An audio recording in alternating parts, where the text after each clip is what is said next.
first, can you give us your reaction to this news that DHS is going to send FEMA to assist at the border? What does that signal to you?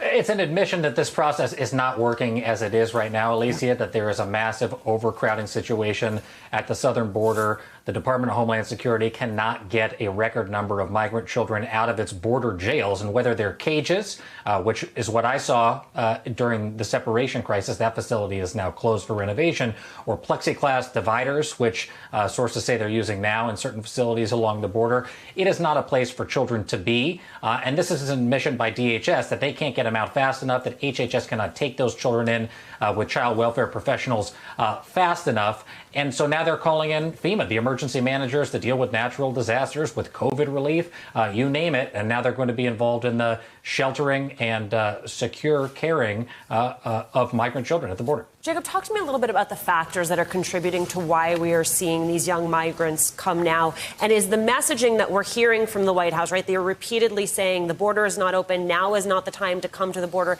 Is that actually getting across? I don't think so, is the truth of the matter. I mean, I think that there's a couple factors here. One is there have been push factors, which, they talked about, Ambassador Roberta Jacobson talked about from the White House podium with Jen Psaki this week, including, obviously, violence, corruption in home countries in Central America, but also poverty, malnutrition, starvation, and climate change. All of those things contribute to people coming to this country. And I think it doesn't matter really what you say. People are going to continue to come to the border. Where I think right now you are hearing messaging from the Republicans that is based on nothing like what I have seen on the ground, is that the border is open. Yes, they're allowing unaccompanied children to come into the country, but for virtually everyone else, that is not the case. And I want to show you a little bit about what I saw when I went to Tijuana. Take a look. You probably heard a lot of different things about what's going on the Mexican side of the U.S. border, and it is definitely confusing. I'm with Gerline, and I'm with Lindsay, and we're going to go see for ourselves. Once we entered Tijuana from San Diego, attorney Lindsay Kozlowski and activist Gerline Joseph led us around the corner to a Mexican port of entry called El Chaparral.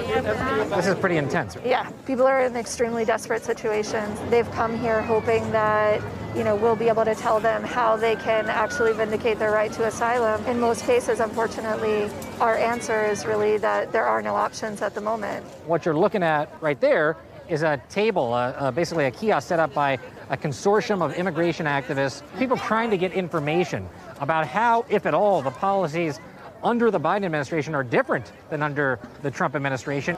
Refugees from all over the world have made their way to this square.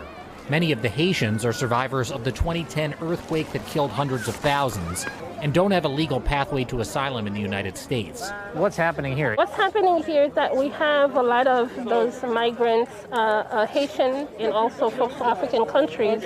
They simply come here to ask for guidance, to ask for information. They are all confused.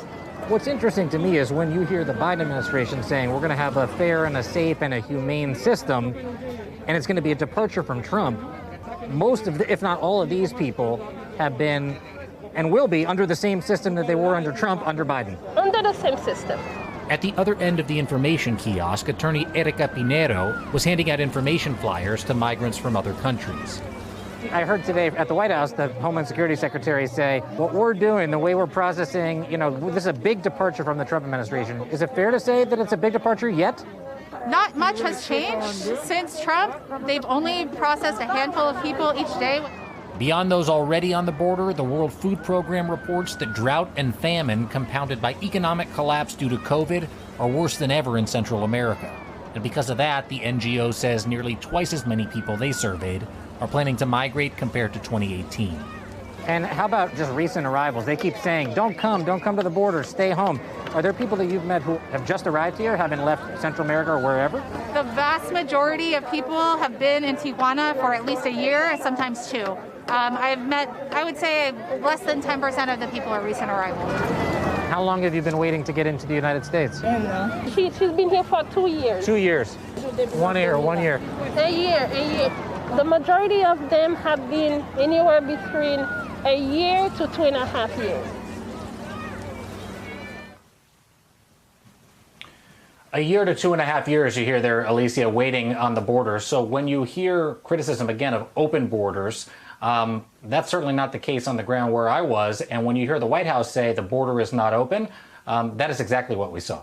We're also seeing these numbers from Customs and Border Protection, more than 3,000 unaccompanied children being held at Border Patrol facilities. Nearly half of them have been held past the legal limit, which, as you know, is 72 hours. Jacob, what more do we know about the conditions of the facilities for these children, how temporary really is?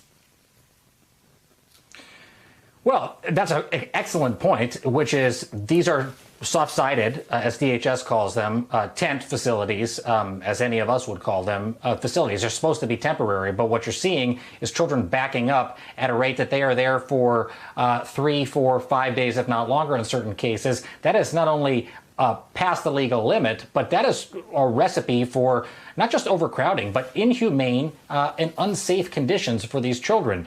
And so what does it mean? It looks the same for the most part as we saw during the height of the separation crisis. There may not be the cages there that we saw, but it's the same thing. Children, in some instances, according to reports, sleeping on floors, crowded together with each other, having to take turns standing up and using the restroom. It is, as Secretary Mayorkas said and acknowledged and admitted, no place for children. Thank you. Thank you. Thank you. Thank you very much. Thank all of you out there. Thank you as always. Thanks to at home. Thanks for watching. Thank you so much for letting us into your homes during these extraordinary times.